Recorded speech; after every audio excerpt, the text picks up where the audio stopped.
What's up, Sip Sip? Just coming from Prairie View on my drive back to the house. Just on my drive back to the house after leaving Prairie View career fair. Had a great time. Talking to some young people, some impressionable souls, some impressionable minds, and hopefully, I have made an impression on them. I think I did, because a lot of the conversations that I had, we may have talked to about 18 to 20 kids, which is normal for our table for the last 3 years. I've been doing this 3 years.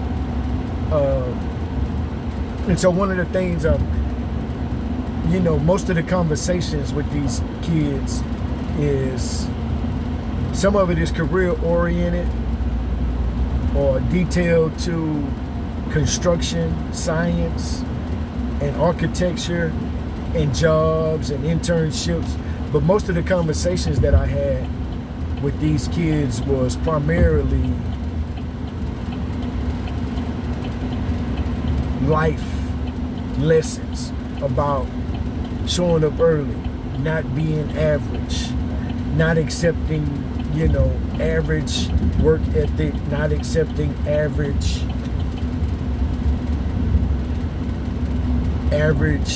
whatever, or doing just the average, just doing enough to get by. So showing that you really want it. If you really want it, you're gonna show up early and stay late. You understand? Because if you really want it, if you're just doing this to get a job, then you're in the wrong place. Because a lot of these kids don't know that construction is some of them understand that construction is it's not a 7 to 3:30, or at least in my capacity as the head guy on the job site in charge of everything. It's not a 7 to 3, 8 to 4:30, 8 to 5 type of thing. It's I put in 40, 50, 60, sometimes 70 hours, depending on the job, depending on the time frame of the project. So just explaining to them that you have to understand, you have to like what you do. And that's one of the things I was trying to explain to them, is that I love what I do. You understand? I love what I do. I've been taking shit apart and putting it back together all my life. So I'm like, and then with my personality and not being afraid to have conversations and talk to people and let them know what I want, what I need, and what I expect. I love this job. I love this opportunity that I've taken advantage of. But I've been doing this all my life and trying to explain to some of these youngsters about life itself. And it's crazy, because one of the young men asked me, he said, "Where did you get this from?" And my answer to him was experience in life. You understand what I'm saying? Experiences in life have taught me a lot. I've been to Prairie View. My first 2 years at Prairie View was full of partying, drinking, smoking, and, trying to have sex. Trying to find, a young lady that was, willing to let a potential up and coming brother, but that's what college kids do. So I was no different than the rest. I just didn't have the discipline at that time to discipline myself to stop and go my ass to class. Because like I told them kids, when I was at Prairie View, at first I was in pre-med, it was in biology. But I said I wanted it. I talked I wanted it, but my actions and my words didn't align. They weren't like this. My talk was up here, but my activity was down here. My action was down here. So they didn't align. And that's what I was trying to tell these young folks. You ain't got to tell me you want it. Show me. I can tell you. Because one of the things that I do is that when we're at these career fast. And like I said, this is my 3rd year. I've been to 4 or 5 of these things. And one of the things that I do is after the fact, we gather all the resumes, we get a sign-in sheet, we get everybody's email. And there's one thing that I tell all of these, I'm going to call them kids, but no disrespect, and they're not children. They're just young folk. They're just college-age kids. So one of the things that I tell these students is that, hey, when we email you, thanking you for taking time to come by the stand, respond to the email. Out of 20 kids, maybe one person, maybe 2 or 3 will respond initially, but then the follow-up after that is what I'm looking for. The response is a natural response, and that's expected. What's not expected is the person that waits 2 weeks and said, hey, this is such and such. We met at the career fair, and I just wanted to, whatever, to follow up with you, to understand this. I have a question about this. Can you help me? I know you have 25 years experience, and I want to know A, B, or C. I want to pick your brain on this. I want to know, what do you think about this? And that's the part that gets me, because then that number goes from 5 to maybe 1 in some cases. Everybody can say they want it. You understand me? Everybody can say, oh yeah, man, yeah, everybody can say that. They all say that until it's time to show and prove. My daddy would always tell me the proof is in the pudding. You can tell me how good the shit is, but until I taste it, you just talking. You understand what I'm saying? You just talking, bro. I don't believe that bullshit. You just running your mouth. You just talking at this point. And that's the thing that gets me. That's the thing that I have to understand or try to get these kids to see, is that I need you to show and prove. I need you to prove me wrong. I need to know that you want it. So I talked to some good kids, gave some life lessons. There was young man, and I'm not going to call any names, but one of the young men, is just trying to get them to open up. I was giving them advice, and we had, like I said, most of this was about life. And most of these conversations that we had was about just life in general, and giving them some good general information about life itself and the things that are going on in life. So, there was young man that I recommended, and I'm hoping that he follows through, because I'm going to ask him, and the response went out to him too. Hey, keep in touch. When I send the email, respond back to me and Maya. Respond.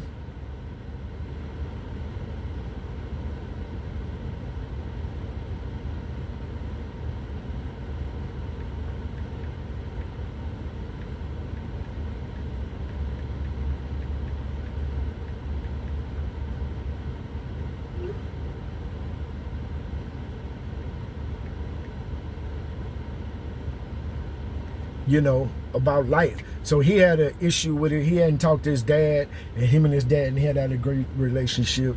And when I started digging deeper, he said that his dad wasn't there, but he talks to him once a month. And, so we just got to talking about that, and I suggested that he call his dad, and this is like I told him, I'm not telling you nothing I wouldn't tell my son. I tell my son the same thing. While you have your daddy, ask your daddy any and everything. And it don't matter what the hell it is. And if there's something that he said, he did tell me that he had a little resentment to his dad. And I told him, that's fine and dandy, but you can't hold that because you don't know what your mother did. And then we talked about his mom a little bit. not in a negative light, but he said that he saw some actions and he saw some stuff in his mom where she wasn't as truthful, as he would have liked her to be. So I just told, I suggested he call his dad, reach out to him, and just had a conversation.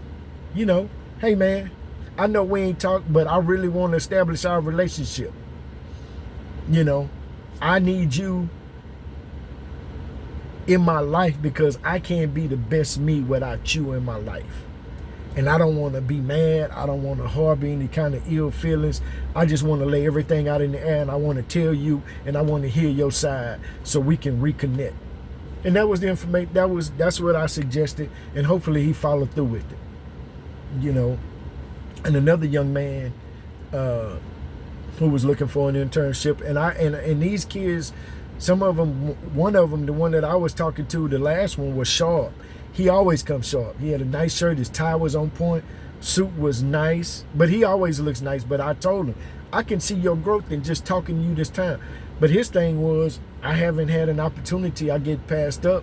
But he was telling me that he worked for a developer out of New York. An African-American developer whose office is on the south side of Houston. In the suburbs. Manville, Sugarland, Pearland, wherever. And he was telling me about some of the things that the guy said. So I was telling him, I said, well, if this guy's from New York, he doesn't have the same drive that guys here in Houston have. They have a need. They have to go get it because that's how he grew up. And he was saying, you sound like him. He was telling me, the guy from New York was telling me that guys here are slow. And I say, I would agree with him. We are kind of slow. That's our culture. That's how we were brought up. That's just how things go here in Houston. People move kind of slow. We move, that ain't no knock. So I was telling him, he said, hey, well, he told me that he wanted us, me and the other two, to come back. He was going to bring us back. And I said, well, when the last time you talked to him? And he's like, oh, it's been over a month. I said, well, why you ain't call and talk to him? So my suggestion to him was, if this guy has everything that you want to do some of the same things that he's doing, why not get in his back pocket? Why not shadow him? Why? I call him, tell him. First thing you need to do is apologize to him. What am I apologizing for? Well, first thing you need to do is apologize and say, hey, I want to apologize to you. Let's just call him Charles for the sake of, hey, Charles, I'm sorry. What you sorry for? I just wanted to apologize to you. What you apologizing for? Because I spent the summer with you and it didn't dawn on me until I had time to reflect and spend time with some other people here in Houston what an asset you were or you can be to me. And I want to apologize. I want to apologize to you for not recognizing you for who you are. I was in the forest looking at the forest, but didn't recognize the tree that was right before me. And now that I come to my senses, I acknowledge it, I see it, and I hope you would take my apology for not recognizing it in the moment. But now that I recognize it, I want to know if you'll accept my apology for not accepting who you were and in noticing who you were and what you are. First, I want to ask you, can you accept my apology for me not understanding that, me being young and impressionable and just whatever. And the second thing I want to know is, can I shadow you? Can I come see your job site? Can I come to your office one day a week? If it's not for 2 hours, and I'm gonna work for free. Because I need some of the information that you have. I understand now how valuable you are. I understand the stuff that you bring to the table, some of the stuff that I can learn just by being in your presence and listening to you, watching you, observing you. I want to be in your presence, and I'm willing to, one day a week, can I come spend 2 to 4 hours with you? And you don't have to pay me. I'm willing to come for free because that's how bad I want it. Now, like I told him, as a business owner, as a person that you done already interned with me, you're about to graduate, and you willing to come and work with me for free, you acknowledge who I am and what I am, and you willing to come and work with me for free, what person is going to say, oh, hell no? Somebody with an ego would be like, oh, you ain't record, like some women do. But that's neither here nor there. That'll be another video. But that person, if you go to that person like that, 9 out of 10 are going to, be like, yeah, man, if you want to do that, come on. Because see, a lot of this stuff ain't about what you know, it's who you know. And this is about relationships. So it's about relationships. It's about relationships, and it's about getting in the room with people and understanding what they bring to the table that I don't have. So hopefully these kids, I talked to some other kids, and gave them some advice. One of the architecture kids, with degree in architecture, had a degree in architecture, and say he graduated already, got his master's. So my thing to him, we're not an architecture firm. But what I would do, in your shoes, and he said, well, I drove here from the house. Yeah, that's fine and dandy. That means that you want a job. But what I would do is I would go get the role from 5 years ago, from 2015 to 2020. I would go to the school of architecture, which we're currently in their building. I would go and talk to one of the secretaries and get the class roll, the graduating class from all of these folk, and find their ass on LinkedIn. Because some of these people have their own small firms. Like it costs money to be there. Costs $300 to be at that. And some firms are so small that they can't be away from the office all day. They don't see the value in spending $300 to go talk to a bunch of kids. No. I said, but they may be at the point where they need somebody. And what you need to do is, this was just my suggestion, is that what I would suggest you do is that I would suggest you go get the role from 2015 to 2020, because now these people have been in the industry. The ones that just graduated in 2020 have been in the industry for 5 years. So they can give you some information. Find them on LinkedIn, find out who has their own small company, and go knock on their door. Call them, tell them what you're doing, ask them, can you come by and see their office? Ask them, I want to come see because I'm interested. I'm an architect. I graduated from the school of architecture. I'm just trying to connect with people and see what's going on. I'm trying to find my way. And knowing what I know about PV sticks up and take care of PV. Panthers take care of Panthers. So that was my suggestion to him. Now, whether he takes it or not, that's on him. And like I told him, what else you got to do? Shit, finding a job from when I was unemployed back in the day, when I got out of job, before I got in there, I was on the phone every day calling every homemaker, sending them resumes. Well, I was faxing them back then. We had fax machine. I was looking at the physical newspaper. This is like right around AOL, when AOL started. You understand what I'm saying? When we had to do. I would send Perry Homes and these other builders, Horton and all these other, I'd send them a resume every goddamn week for about 3 months. So I understand, finding a job is a full-time job. And he was like, you right. I say, shit, what else you gonna be doing? Playing the game or doing whatever, doing nothing? He was like, you right. So we'll see if he takes it up. Hey, because sometimes the universe is trying to get you what you want, but you ignoring the call. They'll put people in your place. And I think that my life is a purpose. I have a purpose for my life, and I understand it. You understand what I'm saying? And it's helping you. It's helping young folks. Now, if they listen, that's on them.